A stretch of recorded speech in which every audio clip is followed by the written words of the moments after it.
नवोदय क्रांति प्रस्तुत करते हैं ऑनलाइन क्लास। नमस्कार, नवोदय क्रांति परिवार की तरफ से मैं नरेंद्र मान आपका हार्दिक स्वागत करता हूं। आदरणीय साथियों, अभिभावकों और प्यारे बच्चों, आज हम पॉलिटिकल साइंस का 11वीं क्लास का जो 11th क्लास का दूसरा चैप्टर है स्वतंत्रता, उसके बारे में बात करेंगे। स्वतंत्रता बिल्कुल जाना पहचाना और सुना हुआ एक ऐसा शब्द है जिसके बारे में सभी थोड़ा बहुत जरूर जानते हैं। विद्यालयों में स्वतंत्रता दिवस मनाया जाता है और बहुत बार छोटी क्लासों में इस शब्द को हम पढ़ चुके हैं, तो इसलिए आज उसी के ऊपर स्वतंत्रता अध्याय के ऊपर हम बात करेंगे। आदरणीय साथियों, आज के व्याख्यान का हमारा जो केंद्र रहेगा, जो क्षेत्र रहेगा, वो इस तरह से रहेगा। पहले हम परिचय करेंगे, उसके बाद स्वतंत्रता का आदर्श कौन कौन से होते हैं उसके बारे में जानकारी लेंगे। स्वतंत्रता का क्या अर्थ है, अर्थ को जानने की कोशिश करेंगे। स्वतंत्रता की आवश्यकता हमें क्यों है, हमें प्रतिबंधों की क्यों आवश्यकता है, और हानि सिद्धांत, ये पूरा क्षेत्र रहेगा स्वतंत्रता का। तो प्यारे बच्चों, मानव इतिहास में ऐसे बहुत से उदाहरण आपने देखे होंगे जब शक्तिशाली लोगों ने दूसरे समुदायों का शोषण किया, उन्हें गुलाम बनाया। लेकिन ऐसे प्रेरणादायक उदाहरण भी हमारे समक्ष हैं जब उन्होंने जो गुलाम बनाए थे उन्होंने संघर्ष किया, उन्होंने लड़ाइयाँ लड़ी और वो स्वतंत्र हुए। अर्थात यह स्वतंत्रता क्या है उसके बारे में हम जानकारी लेंगे। प्यारे बच्चों, ये आप एक तस्वीर देख रहे हैं। ये तस्वीर नेल्सन मंडेला, जो दक्षिण अफ्रीका के राष्ट्रपति भी रहे हैं, और उनके बारे में उनकी एक किताब है लॉन्ग वॉक टू फ्रीडम, उसके बारे में है। प्यारे बच्चों, ये जो तस्वीर आप देख रहे हैं नेल्सन मंडेला की, इन्होंने स्वतंत्रता के लिए दक्षिण अफ्रीका के अंदर बहुत संघर्ष किया। संघर्ष कितना किया? 28 साल तक जेल की कोठरी के अंधेरे के अंदर बिताए इन्होंने अपने। 28 साल तक मायने रखते हैं। आप विचार करो कि नेल्सन मंडेला ने इतना बड़ा त्याग किया, ना वहाँ पर संगीत सुनना था, वो बॉक्सिंग के बहुत बढ़िया प्लेयर थे, वो वहाँ पर खेल भी नहीं सकते थे, दोस्तों से बातचीत करना, विवाह शादी, परिवार, फंक्शन, कुछ भी नहीं, सब चीज़ छोड़ दी और केवल एक चीज़ के पीछे लगे रहे, और वो क्या थी? वो थी स्वतंत्रता। प्यारे बच्चों, वहाँ पर गोरे और काले का बहुत ज़्यादा भेदभाव होता था। स्कूल खुलते थे तो वो गोरे का अलग स्कूल, काले का अलग स्कूल। उसी तरह से बस कालों की अलग और गोरों की अलग। उसी तरह से क्लास है, उसी तरह से टॉयलेट तक भी अलग अलग होते थे। टॉयलेट भी है ना वहाँ पर। टॉयलेट हमारे यहाँ पर महिला और पुरुष के अलग अलग टॉयलेट होते हैं। वहाँ पर काले जो आदमी होते थे उनका टॉयलेट अलग होता था और गोरे आदमियों का टॉयलेट अलग होता था। काले आदमियों के टॉयलेट के ऊपर लिखा रहता था काली महिलाएं, काले पुरुष, और जो गोरे आदमी होते थे उनके ऊपर लिखा रहता था वहाँ गोरे के टॉयलेट में जाना अलाउड नहीं था काले आदमियों का। तो मतलब इतना ज़्यादा भेदभाव वहाँ पर गोरे और काले आदमियों का था दक्षिण अफ्रीका के अंदर। और इन्होंने नेल्सन मंडेला एक बहुत प्रेरणादायक व्यक्तित्व है। इन्होंने बहुत लंबा संघर्ष किया और लंबा संघर्ष करने के बाद अंततः उनको उससे आज़ादी मिली, उससे स्वतंत्रता मिली, और वहाँ पर वो कानून बदलवाने में कामयाब रहे। एक इसी तरह का दूसरा उदाहरण हम जो है म्यांमार का देखते हैं, जो जिसको पहले बर्मा कहते थे। आंग सान सू की, ये वहाँ एक कार्यकर्ता थी, महात्मा गांधी जी से बहुत ज़्यादा प्रभावित थी। अहिंसात्मक आंदोलन जो है इन्होंने वहाँ की जो सेना का शासन था उसके विरुद्ध किया, और उसके लिए इनको पकड़ करके जेल के अंदर डाल दिया। जेल के अंदर डाल दिया। इन्होंने काफ़ी कोशिश की कि मुझे निकाल दिया जाए, लेकिन निकाला नहीं गया, और इन्होंने अपना संघर्ष जारी रखा। इनको बच्चों तक से दूर कर दिया गया। इनके पति को कैंसर था, इंग्लैंड में एडमिट था। इन्होंने ये कहा कि मुझे कुछ टाइम के लिए एक बार छोड़ दीजिए, अंतिम समय में अपने पति से मिलना चाहती हूँ। लेकिन इनको अपने पति से, जब वो अंतिम समय में था, जब उसके प्राण जाने ही वाले थे, उस टाइम भी इनको छोड़ा नहीं गया, उनसे मिलने नहीं दिया गया। लेकिन ये फिर भी अंधी होकर के लगी रही एक ही चीज़ के पीछे। किसके पीछे? स्वतंत्रता के पीछे। आप ये 3 तस्वीर देख रहे होंगे, बहुत अच्छे से जानते हैं सरदार भगत सिंह, राजगुरु सुखदेव। इनका क्या झगड़ा था अंग्रेजों के साथ? क्या इनका कोई व्यक्तिगत मामला था? भारत की आजादी के लिए इन्होंने अपने प्राण दे दिए, अपने फांसी का फंदा हंसते हंसते चूम लिया। किसके लिए? देश को स्वतंत्र करवाने के लिए। अर्थात स्वतंत्रता क्या इतनी बड़ी चीज है क्या, जिसके लिए लोग जो है अपना जान तक दे देते हैं, जेल के अंदर 28 साल तक बिता देते हैं, अपने परिवार तक को छोड़ देते हैं, कितनी सारी कुर्बानियां तक देने के लिए तैयार रहते हैं। तो इसका मतलब ये है कि कोई छोटी चीज नहीं है स्वतंत्रता। स्वतंत्रता बहुत बड़ी चीज है, जिसको हम अब तक सोचते थे स्वतंत्रता मतलब हुआ होगा कुछ अपनी मनमर्जी सी होती होगी, वो केवल वहां तक स्वतंत्रता नहीं है। स्वतंत्रता बहुत बड़ी चीज है, तो उसी के बारे में हम बात कर रहे हैं। तो स्वतंत्रता के अर्थ के बारे में अगर हम जाने, स्वतंत्रता क्या है प्यारे बच्चों, इसका सीधा सा तो मतलब यही है कि बाहरी प्रतिबंधों से अभाव, बाहरी प्रतिबंधों का अभाव, बाहर से प्रतिबंध कोई ना लगे। अर्थात घर के अंदर एक बच्चा है, उसके ऊपर बाहर का प्रतिबंध है, मम्मी टोकती है, पापा टोकता है, तो वो स्वतंत्र नहीं है। अगर उसके ऊपर कोई भी टोका टाकी, कोई भी वो पूरी तरह से अपनी मनमर्जी से वो रह सकता है, तो वो स्वतंत्र है। सीधा सा मतलब ये है कि अपनी मर्जी से मैं चाहे जो करूं, बाहर से अगर मुझे किसी प्रकार से प्रतिबंध लगाए जाएंगे तो मैं स्वतंत्र नहीं हूं। स्वतंत्रता का सीधा सा अर्थ ये है, किसी भी व्यक्ति पर बाहरी प्रतिबंध जो है या बाहरी नियंत्रण या दबाव नहीं होना चाहिए। स्वतंत्र रूप से निर्णय ले सके, अपनी मर्जी से व्यवहार कर सके, तो वह स्वतंत्र है, अदरवाइज वो स्वतंत्र नहीं है। प्रतिबंधों का न होना, लेकिन प्यारे बच्चों आजकल प्रतिबंधों का न होने वाली स्वतंत्रता को थोड़ा सा कम आंका जाता है, बल्कि स्वतंत्रता को इस तरह से लिया जाता है कि मेरे अंदर जो प्रतिभा छिपी हुई है, मेरे अंदर जो क्षमता है, मेरे अंदर जो रचनात्मकता है, जो मैं ज्यादा से ज्यादा कर सकता हूं, उसको करने से किसी प्रकार का प्रतिबंध ना लगाया जाए, उसको करने की मुझे आजादी, स्वतंत्रता होनी चाहिए।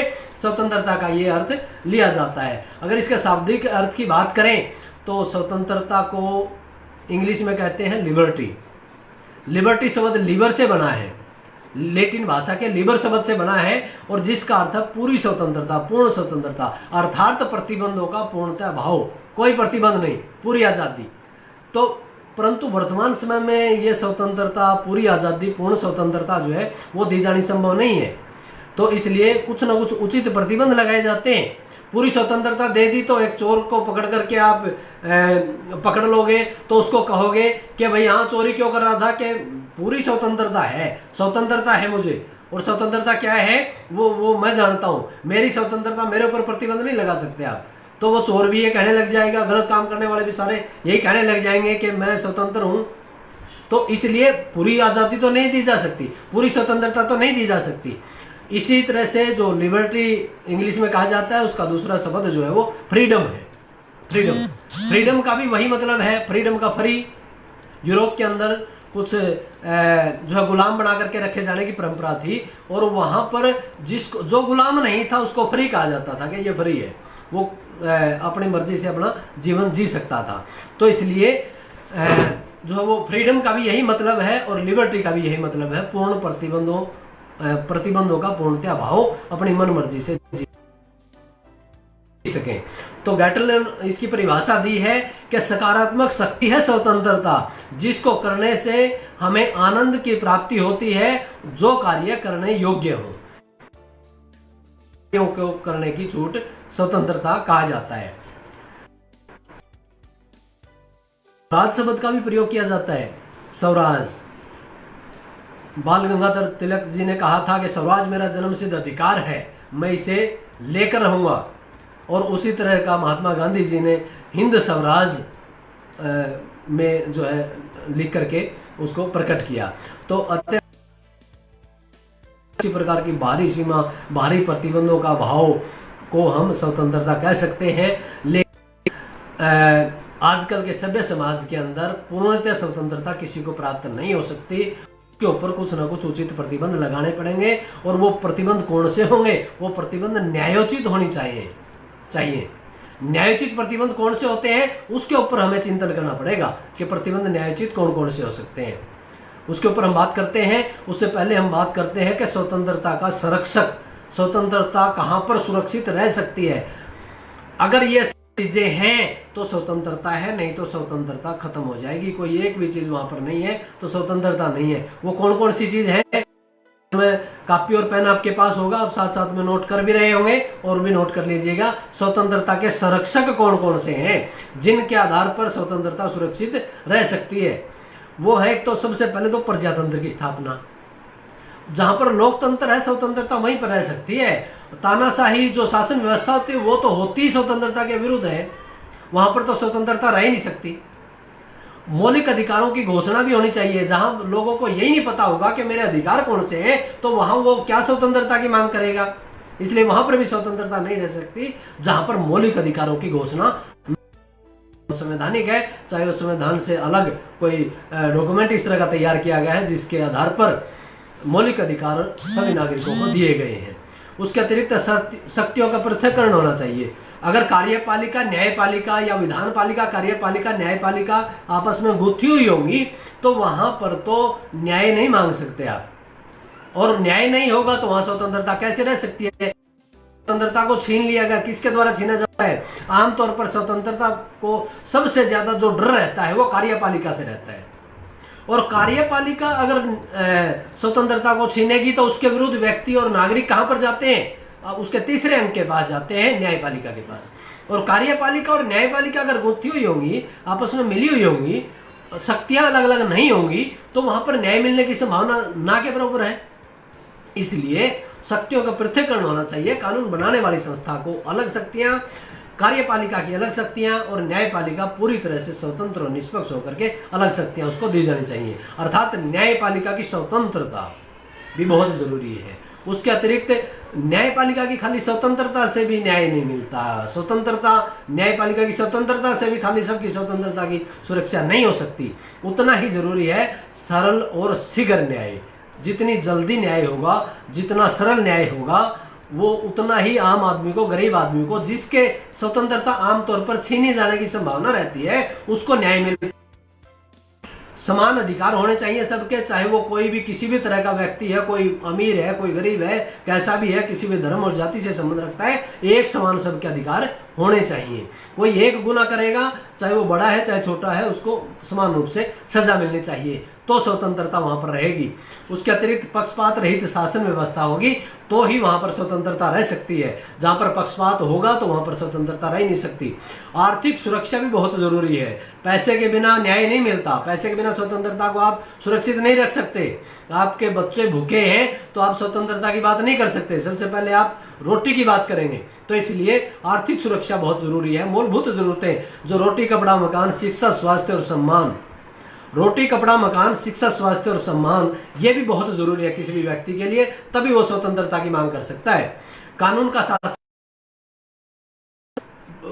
सत्ताधारी दल बदलते रहते हैं। ऐसा नहीं कि एक सत्ताधारी दल आया है और वो दूसरे जो दल को वोट देने वाले मतदाता हैं या दूसरे दल के जो समर्थक हैं या दूसरे दल के जो नेता हैं उनको पूरी तरह से खत्म कर दे, ऐसा नहीं हो सकता। राज होगा जो वो कानून का होगा, कानून का शासन चलेगा, जैसा कि इंग्लैंड के अंदर है।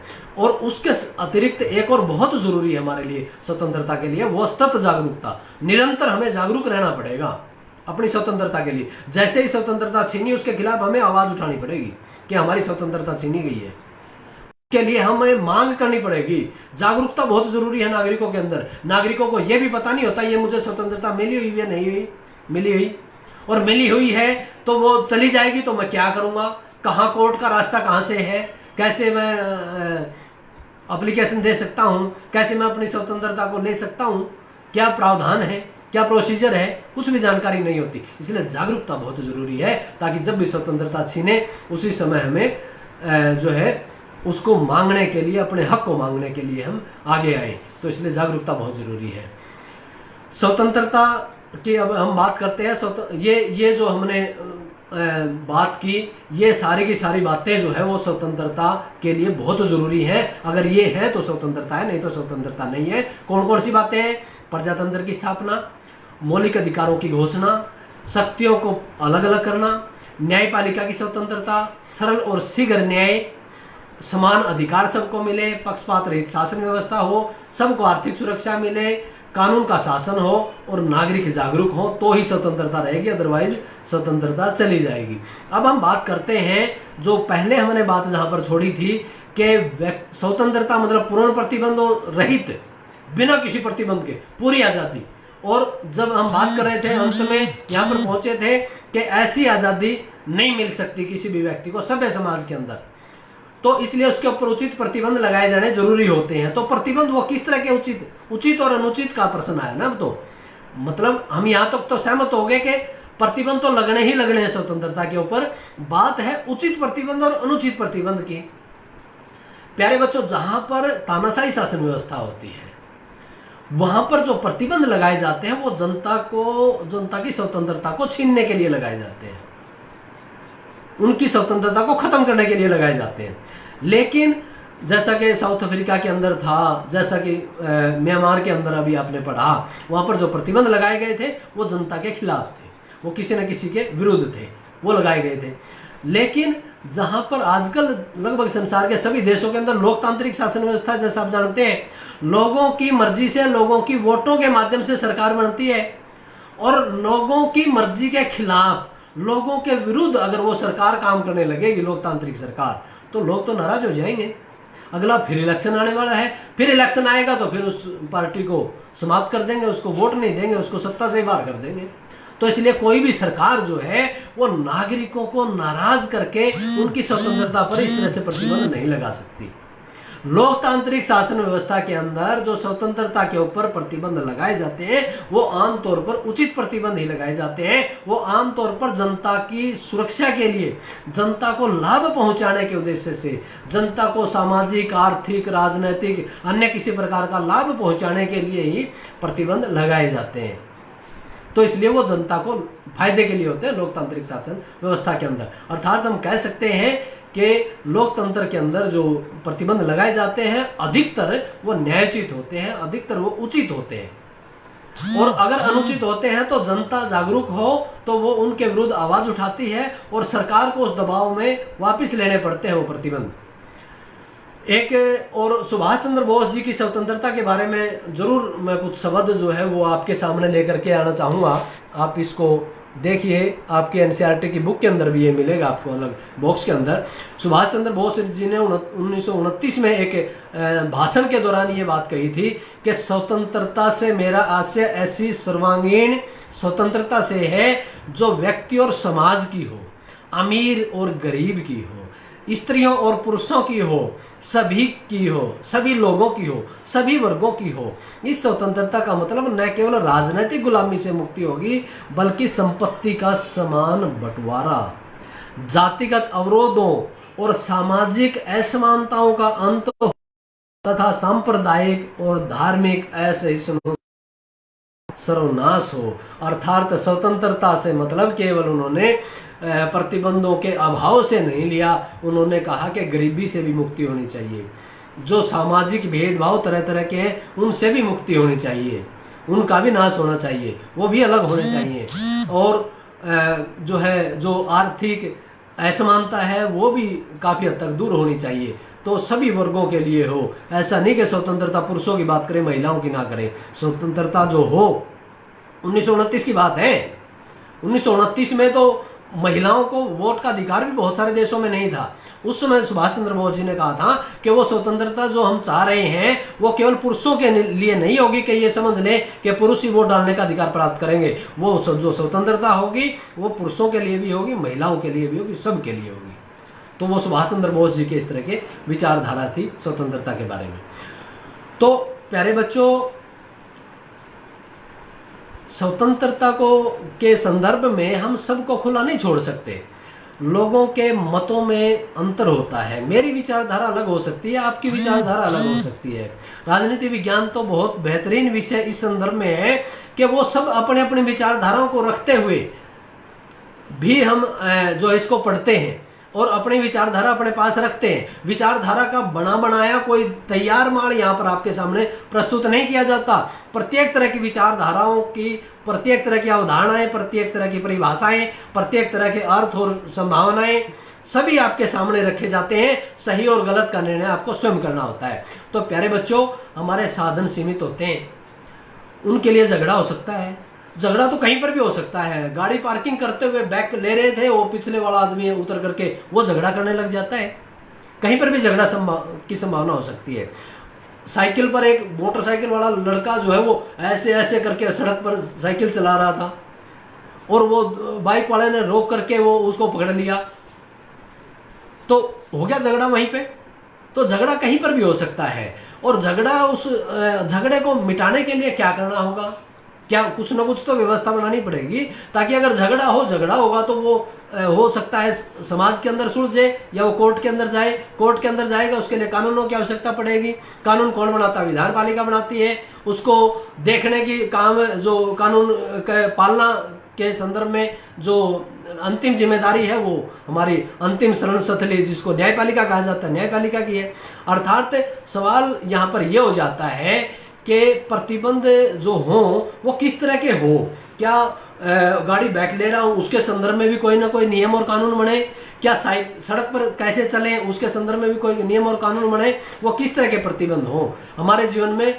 क्या अगर प्रतिबंध लगाने की एक परंपरा जिस भी समाज और देश के अंदर चल पड़ती है तो वो फिर पीछे नहीं हटती। प्रतिबंध वो बढ़ते बढ़ते बढ़ते बढ़ते चले जाते हैं और पूरी तरह से गुलामी का कारण भी यही बनता है। तो प्रतिबंध जो लगाए जाएं केवल जो बहुत ज्यादा आवश्यक हो, केवल वो प्रतिबंध लगाए जाने चाहिए। प्रतिबंधों की परंपरा जो है वो ज्यादा अच्छी नहीं होती सभ्य समाज के अंदर। तो इसलिए इसी के संदर्भ में, प्रतिबंधों के संदर्भ में जेएस मिल ने एक बहुत अच्छी विचारधारा दी है और उन्होंने कहा है कि प्रतिबंध कौन से नहीं लगने चाहिए, उसकी एक कसौटी, उसका एक विचारधारा उन्होंने दी है। और वो विचारधारा कौन सी है? उन्होंने कहा है कि हम एक हमें दृष्टिकोण जो रखना चाहिए ना, वो ये रखना चाहिए कि भाई मेरी स्वतंत्रता से किसी दूसरे को किसी प्रकार की हानि तो नहीं हो रही। उन्होंने इसको हानि सिद्धांत नाम दिया। किन्होंने दिया? जेएस मिल ने। जेएस मिल ने एक बुक लिखी द लिबर्टी, उसके अंदर इसकी व्याख्या की, हानि सिद्धांत दिया इन्होंने। हानि सिद्धांत में यह कहा कि स्वतंत्रता पर प्रतिबंधों की आवश्यकता तथा औचित्यपूर्ण को देखना होता है। वो ठीक है कि गलत है, यही देखना है। इसके लिए जेएस मिल ने जो अपने द लिबर्टी निबंध लिखा था उसमें हानि सिद्धांत दिया। सभ्य समाज के अंदर किसी भी सदस्य की इच्छा के खिलाफ शक्ति के औचित्यपूर्ण जो है औचित्यपूर्णता के बिना, उसकी सही और गलत को देखे बिना उसके ऊपर प्रतिबंध नहीं लगाया जा सकता। तो उन्होंने इस हानि सिद्धांत में दो तरह की विचारधारा, दो तरह से इसको बांटा है और अंतर किया है। उन्होंने कहा कि हमारे जो कार्य होते हैं वो दो तरह के काम होते हैं। एक वो कार्य होते हैं जो स्वसंबंध कार्य होते हैं और एक वो कार्य होते हैं जो परसंबंध कार्य होते हैं। किसकी विचारधारा है ये? जेएस मिल की विचारधारा। हानि सिद्धांत के अंदर स्वसंबंध कार्य और परसंबंध कार्य, दो तरह के कार्य होते हैं। तो स्वसंबंध कार्यों में स्वतंत्रता के बारे में इसको परखने का बहुत आसान सा तरीका है। एक बड़ी आसान सी प्रश्नावली बना दी, स्वसंबंध कार्य और परसंबंध कार्य, हमारे लिए बहुत आसान होगी। स्वसंबंध कार्य प्यारे बच्चों उसको कहते हैं जो केवल कार्य करने वाले के ऊपर ही प्रभाव डालते हैं, जिसके लिए अक्सर जो है ये कहा जाता है कि भाई मैं चाहे कैसे भी करूं उससे तुझे क्या लेना देना। अरे तू सुबह से आप जो है नहाए नहीं हो, भाई आपको क्या लेना देना, मैं शाम को नहाता हूं। दूसरे से कोई फर्क नहीं पड़ता ना। दूसरे आदमी को दाढ़ी बनाई कि ना बनाई वो दूसरे आदमी को क्या फर्क पड़ता है, ये मेरा काम है। इस तरह के कार्य जो होते हैं, जो परिवार के अंदर चार दीवारी के अंदर जो बहुत ज्यादा गंभीर अपराध वाले कार्य नहीं होते, जो छोटे मोटे इस तरह के कार्य होते हैं, परिवार के डिसीजन लेने के कार्य होते हैं, बच्चों को पढ़ाने ना पढ़ाने के संदर्भ में कार्य होते हैं, या क्या साइड कौन सा स्कूल किस तरह से बच्चों को पढ़ाया जाए, वो माँ बाप की अपनी जिम्मेदारी है। कोई दूसरा आदमी उसमें टोका टाकी करेगा तो वो कह सकता है कि भाई ये मेरा काम है, आपको इससे क्या। तो इसको कहते हैं स्वसंबंध कार्य। तो इससे दूसरे के ऊपर कोई प्रभाव नहीं पड़ता, अपने ऊपर ही प्रभाव पड़ता है। स्वसंबंध कार्य इनको कहा जाता है। इनके ऊपर प्रतिबंध की आवश्यकता नहीं होती। समाज और सरकार को बचना चाहिए कि जो स्वसंबंध कार्य है उनके ऊपर प्रतिबंध ना लगाए जाए। लेकिन प्यारे बच्चों, स्वसंबंध कार्यों में भी कुछ प्रतिबंध कई बार आवश्यक हो जाते हैं। जनसंख्या नियंत्रण के लिए अगर कोई कानून बनाता है, वैसे तो चार दीवारी के अंदर इसके 5 बच्चे हैं, इसके 12 बच्चे हैं, इसके 2 बच्चे हैं, इन्होंने बच्चे नहीं बनाए हैं, वो अपना काम है हस्बैंड वाइफ का, दूसरों से इसका कोई लेना देना नहीं होता। परंतु इसके लिए जनसंख्या नियंत्रण के लिए सरकार कोई कानून बनाना चाहे कि जिस तरह से चाइना के अंदर है उस तरह से वो बना सकते हैं, उस तरह का कोई समान नागरिक संहिता या कुछ जनसंख्या नियंत्रण के संदर्भ में कोई कानून लेकर के आना चाहे। उसके अतिरिक्त महिला के साथ मारपीट करते हैं घर के अंदर और बाहर कोई पड़ोसी छुड़वाने के लिए आता है, उसको कहते हैं भाई ये मेरी पत्नी है, आपको इससे क्या, वो सब संबंध कार्य नहीं रहा, वो उससे एक महिला को नुकसान हो रहा है, तो इसलिए वो परसंबंध कार्यों में आ जाता है। उसके ऊपर भी प्रतिबंध लगाए जाते हैं। आमतौर पर जो संबंध कार्य होते हैं, आप जो है जो घर की दहलीज है उसके अंदर के कार्यों को आमतौर पर संबंध कार्य कहा जाता है, और ऐसे कार्य जिसका दूसरे आदमियों पर प्रभाव ना के बराबर पड़ता हो वो संबंध कार्य है। दूसरे हम बात करें परसंबंध कार्यों की। परसंबंध कार्य वो होते हैं जिसका असर केवल मेरे ऊपर नहीं होता, जिसका असर दूसरों पर भी होता है, तो वो उसको परसंबंध कार्य कहा जाता है। इस प्रकार के कार्यों पर जो बाहरी लोगों को प्रभावित करते हैं उस पर बाहरी प्रतिबंध लगाए जाने चाहिए। यह एक व्यक्ति के कार्य न होकर के दूसरे व्यक्तियों को भी नुकसान पहुंचा सकते हैं। जिस तरह से मैं बात कर रहा था कि साइकिल वाला ऐसे ऐसे सड़क के ऊपर साइकिल चला रहा था तो दूसरों के ऊपर बिल्कुल असर पड़ता है।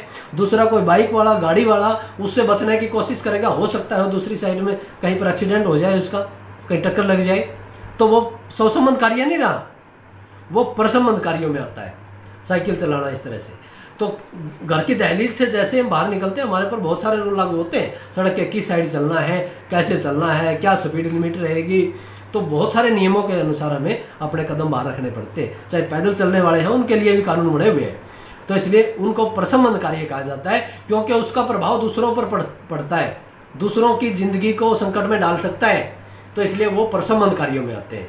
तो परसंबंध कार्यों में जो है सरकार के द्वारा नियम बनाए जाते हैं, कानून बनाए जाते हैं, उनके ऊपर लागू किए जाते हैं, उनके ऊपर प्रतिबंध लगाई जाती हैं। परसंबंध कार्यों में पूरी तरह से स्वतंत्रता नहीं दी जा सकती। हाँ, परसंबंध कार्यों को जे.एस. मिल ने दो तरह से बांटा है कि परसंबंध कार्यों में कुछ तो होते हैं गंभीर अपराध, बड़े अपराध, जिनके लिए तो कानून बनाना चाहिए और उनको सजा देनी चाहिए अगर वो इस तरह के अपराध करते हैं जिससे दूसरों के जीवन को भी संकट में पड़ सकता है। लेकिन कुछ छोटे मोटे अपराध होते हैं। छोटे मोटे अपराध से मतलब है कि आपका पड़ोसी बहुत ऊंची आवाज में म्यूजिक चला रहा है, डीजे बजा रहा है, डांस कर रहा है, और आप का बच्चा पढ़ रहा है तो उससे आपको नुकसान हो रहा है। आप सोच रहे हैं कि मैं अपना टेलीविजन में महाभारत देख लूं, रामायण देख लूं, उसमें आप आवाज़ नहीं सुन पा रहे हैं क्योंकि उसके डीजे की आवाज़ तो बहुत ज़्यादा है। ऐसे में फिर क्या किया जाए?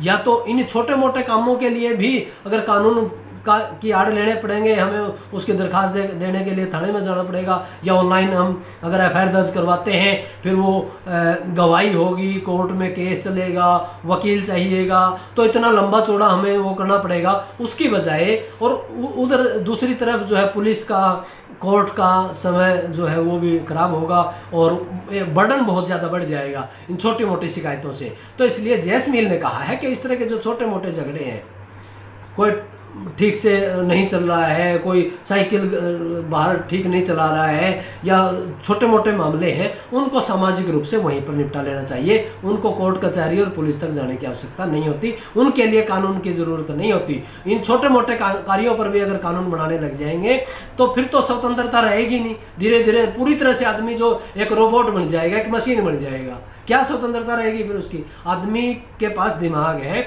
वो चाहता है, आज़ादी चाहता है। उसकी आज़ादी को जब कोई भी छीनता है तो आदमी को गुस्सा आता है, चाहे कोई भी है, उसको टोका टाकी कम से कम पसंद होती है। तो इसलिए जब वो आज़ादी चाहता है तो आज़ादी के लिए सरकार के द्वारा जितने हो सके कम से कम प्रतिबंध लगाए जाने चाहिए। अगर प्रतिबंध बढ़ने लगे तो प्रतिबंध बढ़ते बढ़ते बहुत ज़्यादा बढ़ जाते हैं और अंततः आदमी जो है कि मशीन ना बन जाए। मशीन नहीं बनाना है, उसको एक आदमी रखना है, तो उसके लिए हमें स्वतंत्रता चाहिए ही चाहिए। अर्थात कम से कम प्रतिबंध हो जहाँ तक हो सके, केवल दूसरों को नुकसान ना पहुँचे। कोई व्यक्ति पड़ोसी की तो इसलिए कार्य हमें करने चाहिए ताकि सामाजिक रूप से कुछ कार्यों को, कुछ इस तरह के विवादों को निपटा लेना चाहिए। जो कार्य दूसरे व्यक्तियों को गंभीर नुकसान पहुंचाए उन पर तो गंभीर कानून बनाना चाहिए, उनके ऊपर गंभीर प्रतिबंध लगाना चाहिए। भारत का संविधान है, भारत के संविधान में बहुत सारी स्वतंत्रताएं दी गई हैं। दूसरा हमारा जो मौलिक अधिकार है, स्वतंत्रता का मौलिक अधिकार, आर्टिकल 19 to 22, तो इसके अंदर 19 से 22 तक जो हमें स्वतंत्रताएं दी गई है, इन स्वतंत्रताओं के ऊपर भी ऊपर प्रतिबंध लगाया गया। वाक स्वतंत्रता है, बोलने की स्वतंत्रता है, तो बोलने की स्वतंत्रता, मुझे बोलने की स्वतंत्रता है, आपको भी स्वतंत्रता है, अभिव्यक्ति की स्वतंत्रता है। लेकिन अभिव्यक्ति की स्वतंत्रता, बोलने की स्वतंत्रता का यह मतलब नहीं है कि मैं बोलते हुए किसी का अपमान करूंगा, किसी को गालियां दूंगा। ये आज़ादी नहीं है मुझे। हाँ, मुझे आज़ादी है अपनी बात को रखने की, अपने आप को प्रदर्शित करने की आज़ादी है, लेकिन दूसरों का अपमान करने की मुझे आज़ादी नहीं है। जहाँ पर हम दूसरों का अपमान करने लग जाएंगे वहाँ पर प्रशमन कार्यों में आ जाएगा और वो एक दंडनीय अपराध बन जाएगा। तो इसलिए राज्य को बहुत ज़्यादा प्रतिबंध जो है अगर लगाएंगे तो वो राज्य ही खतरे में पड़ जाता है और कभी ना कभी उसके विरुद्ध एक ज्वाला उठती है, क्रांति उठती है, और उस क्रांति से बचने के लिए ज़रूरी है कि कम प्रतिबंध लगाए जाए। तो प्यारे विद्यार्थियों, जो स्वतंत्रता की बात है ना, ये आदमियों के बीच में ही स्वतंत्रता की बात है, किसी दूसरे ग्रह पर नहीं है। मान लीजिए एक आदमी है, यहाँ से पकड़ करके उसको चांद पर छोड़ाए और कह दिया, और वो वहां पर मांग कर रहा है स्वतंत्रता चाहिए, मुझे स्वतंत्रता चाहिए। चांद के ऊपर वो आदमी अकेला है, तो वो तो है ही स्वतंत्र। वो चाहे इधर जाए, चाहे उधर जाए, चाहे ऊपर नीचे कुछ भी करे, कुछ भी कैसे भी रहे, वो तो पूरी तरह से स्वतंत्र है। वहां तो स्वतंत्रता का कोई सवाल ही नहीं है। सवाल स्वतंत्रता का कहां पर है? जहां पर बहुत सारे आदमी रहते हैं, अर्थात समाज के अंदर ही स्वतंत्रता की मांग की जाती है, राज्य के अंदर ही स्वतंत्रता की मांग। तो अब हम स्वतंत्रता के प्रकारों के बारे में बात करते हैं। सबसे पहले बात करते हैं प्राकृतिक स्वतंत्रता। प्राकृतिक स्वतंत्रता प्यारे बच्चों वो होती है जो, जैसा कि उसके शाब्दिक अर्थ से है, पूर्ण स्वतंत्रता। इस प्रकार की स्वतंत्रता में किसी प्रकार का प्रतिबंध नहीं लगाया जाता। जो राज्य सबसे कम प्रतिबंध लगाता है वो राज्य सबसे अच्छा होता है। तो प्राकृतिक मनुष्य जब जंगलों में रहता था तो कोई प्रतिबंध उस समय था ही नहीं, तो उसको प्राकृतिक स्वतंत्रता कहते हैं। नैतिक स्वतंत्रता, नैतिक स्वतंत्रता इसलिए आवश्यक है कि ताकि भाईचारा बना रहे। उसके पीछे हालांकि कानून की शक्ति नहीं होती, लेकिन फिर भी नैतिक स्वतंत्रता भी बहुत आवश्यक है, जो समाज के आपसी संबंधों के संदर्भ में होती है। और उसके अतिरिक्त एक नागरिक स्वतंत्रता होती है। नागरिक स्वतंत्रता से मतलब है कि प्रत्येक राज्य अपने नागरिकों को कुछ विशेष सुविधाएं, कुछ विशेष स्वतंत्रताएं देता है, चाहे वो किसी भी प्रकार से कहीं आने जाने, बसने, भाषण, अभिव्यक्ति आदि के संदर्भ में है, वो केवल नागरिकों को ही मिलती है। संपत्ति खरीदने बेचने संबंधी बहुत सारी स्वतंत्रताएं होती हैं। तो इस प्रकार की स्वतंत्रता को नागरिक स्वतंत्रता कहा जाता है। धार्मिक स्वतंत्रता, धार्मिक स्वतंत्रता से तात्पर्य है कि व्यक्ति स्वयं मर्जी का मालिक होता है। वो किसी भी धर्म को मानने या ना मानने, अनुसरण करने, पूजा पाठ, उपासना करने की स्वतंत्रता उसको होनी चाहिए। तो इसको हम धार्मिक स्वतंत्रता कहेंगे। राष्ट्रीय स्वतंत्रता, राष्ट्रीय स्वतंत्रता से मतलब है देश स्वतंत्र होगा तभी व्यक्ति स्वतंत्र रह पाते हैं, तो इसलिए राष्ट्रीय स्वतंत्रता भी उतनी ही आवश्यक होती है। सामाजिक स्वतंत्रता, सामाजिक स्वतंत्रता से मतलब है कि समाज में रहने वाले प्रत्येक व्यक्तियों को समान अवसर उपलब्ध हो और किसी प्रकार की ऊंच नीच की भावना समाज के अंदर ना हो, उसको सामाजिक स्वतंत्रता कहा जाता है।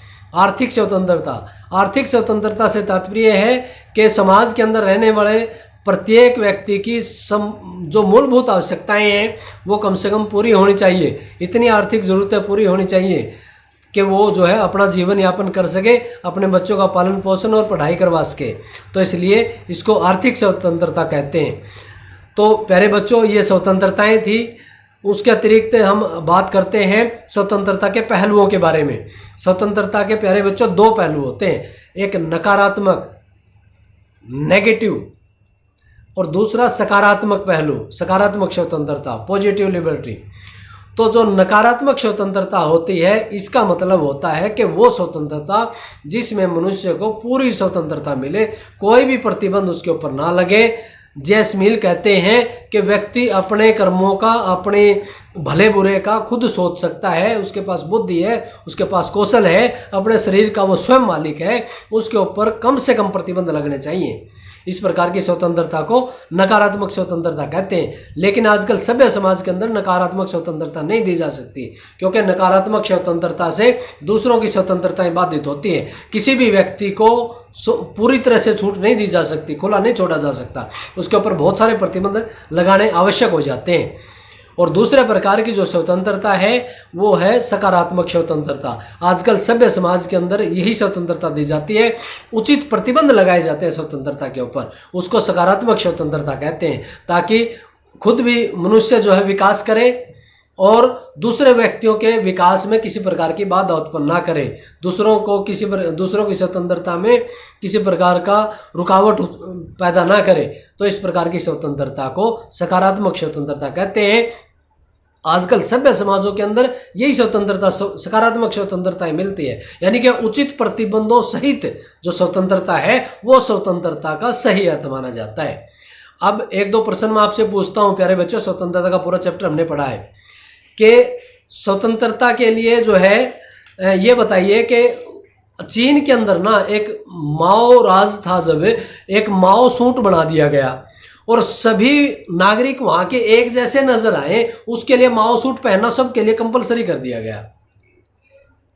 क्या वो सही है या गलत है? प्यारे बच्चों, यह पूरी तरह से गलत है। क्यों गलत है? क्योंकि नागरिकों पर इतने प्रतिबंध नहीं लगाए जाने चाहिए कि वो क्रांति करने के लिए मजबूर हो, कभी ना कभी राज्य और सत्ता के विरुद्ध जो है एक आंदोलन खड़ा हो। इतने प्रतिबंध कभी नहीं लगाए जाने चाहिए। प्रतिबंध केवल वो लगाए जाएं जिससे दूसरों की स्वतंत्रता बाधित ना हो, दूसरे भी स्वतंत्र रहे और स्वयं भी स्वतंत्र रहे, केवल वो प्रतिबंध लगाए जा सकते हैं। इस तरह के प्रतिबंध नहीं लगाए जा सकते। आपको क्या खाना है, क्या पहनना है, किस तरह से आपको रहना है, ये इस तरह के प्रतिबंध जो है वो अच्छे नहीं होते सभ्य समाज के लिए, सभ्य राष्ट्र के लिए। तो प्यारे बच्चों, अब आप ये बताइए कि आप स्कूल में जब आते हैं प्रॉपर यूनिफॉर्म पहन करके आते हैं, वो आपके लिए वो कंपलसरी है, जरूरी है, और उसमें आपकी स्वतंत्रता खत्म हुई है। कौन सी स्वतंत्रता? कि अगर आपको इस स्वतंत्रता के ऊपर प्रतिबंध ना लगता तो आप कोई भी कपड़े पहन करके आप स्कूल में आ सकते थे, लेकिन अब कंपलसरी है कि आपको स्कूल की ड्रेस में ही स्कूल में आना है। तो इससे आपकी स्वतंत्रता तो खत्म हुई है, एक प्रतिबंध लगा है आपके ऊपर। तो क्या आपके ऊपर ये जो स्वतंत्रता के ऊपर प्रतिबंध लगा, क्या ये सही है या गलत है? प्यारे बच्चों, ये प्रतिबंध बिल्कुल सही है। क्यों सही है? क्योंकि अभी आप अपना जीवन, बहुत लंबा जीवन आपने जीना है, और बहुत लंबे जीवन के लिए यही उम्र है जिसमें आपको नैतिकता का पाठ पढ़ाया जाएगा, जिसमें आपको एकता की भावना सिखाई जाएगी और जिसमें आपको अनुशासन सिखाया जाएगा। तो यही से आपका जीवन जो है, आपके जीवन का ये आधार है। इसलिए यूनिफॉर्म पहनना, और ताकि आप जो है नैतिकता आपके अंदर आए, अनुशासन आपके अंदर आए, एकता की भावना आपके अंदर आए, किसी प्रकार का ऊंच नीच, किसी प्रकार की अन्य जो विविधताएं हैं उनकी तरफ आपका ध्यान ना जाए, सब एक जैसे हैं, ये आपके मन में भाव रहे। तो इसलिए स्कूल में ड्रेस पहनना जायज है, वो सही है, वो प्रतिबंध उचित है। एक प्यारे बच्चों, सानिया मिर्जा को जानते होंगे। सानिया मिर्जा जो बहुत बड़ी हमारी टेनिस की प्लेयर है इंडिया की, वो जब खेल खेलती है तो उसको वो छोटे कपड़े पहनने जरूरी हो जाते हैं, और उसके खिलाफ एक मौलवी ने फतवा जारी किया उसके ड्रेस के खिलाफ। क्या वो फतवा सही था? उसके ड्रेस पर जो प्रतिबंध लगाया गया, क्या वो प्रतिबंध को आप उचित मानते हैं? जी नहीं, इतना प्रतिबंध नहीं लगाया जाना चाहिए। वो वयस्क है, वो खुद अपना भला बुरा समझ और सोच सकती है। दूसरा, वो खेल खेलती है, खेल खेलने की ये जरूरी कुछ चीज़ें होती हैं, और टेनिस खेल के उस तरह के कपड़े पहनना वो ज़रूरी होता है। तो उसके लिए वो कपड़े पहन रही है, तो उसके व्यक्तिगत जीवन का मामला है ये। इस तरह से दूसरे आदमियों को हस्तक्षेप नहीं करना चाहिए। अतः मौलवी ने जो फतवा जारी किया वो गलत था। तो इन्हीं के साथ आपने बहुत अच्छे से सीखा, बहुत अच्छे से समझा, आपका बहुत बहुत धन्यवाद। इसके संदर्भ में कुछ प्रश्न आप जो है वो कॉपी में नोट करके अपने टीचर को दिखाएंगे कि स्वतंत्रता प्रत्येक व्यक्ति के लिए क्यों आवश्यक है, क्या राष्ट्र की स्वतंत्रता से व्यक्ति की स्वतंत्रता का कोई संबंध होता है, सामाजिक प्रतिबंधों से क्या अभिप्राय है, क्या किसी प्रकार के प्रतिबंध स्वतंत्रता को कम करते हैं, और जेएस मिल का हानि सिद्धांत जिसके अंदर स्वसंबंध और परसंबंध कार्य हैं वो क्या है, वर्णन कीजिए। बहुत बहुत धन्यवाद। Thank you.